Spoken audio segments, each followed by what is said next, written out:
Ito yung magandang basahan sa bahay, hindi ka talaga madudulas. Kasi guys, rubber yan, kumakapit yung paa dito, makapal, anti-slip talaga. Kaya maganda to dun sa mga area na laging basa. Gaya sa kitchen, o kaya sa mismong pintuan ninyo pagpasok ng bahay, o kaya sa pintuan ng CR ninyo.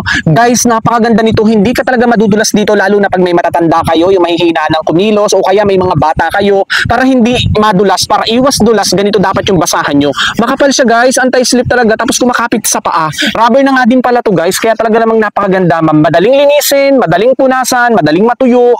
Yun yung kagandahan dito sa basahan na to, sa carpet na to, sa mat na to. Sobrang mura guys, 100 plus lang, di ba? Ang ganda pa ng design, ng aesthetic, ang sarap sa mata, di ba? Nakakatuwa. Maraming ibang design at kulay na pagpipilian kayo dyan. Quality, napakaganda ng basahan na to, ng carpet na to. Makapal, nakakatuwa, sobrang ganda. Napakasarap sa mata, bagay ganito yung basahan ninyo. At ang maganda, syempre, iwas dulas talaga. Kaya magpalit na kayo kung yung basahan ninyo na ginagamit dyan ay yung mga colorful, yung may red, may blue, may yellow, na mga bulaklakin. Time na para mag-ship ka sa ganito at iwas dulas pa. Hindi pa mahirap linisin, mabilis matuyo, kaya go check out na!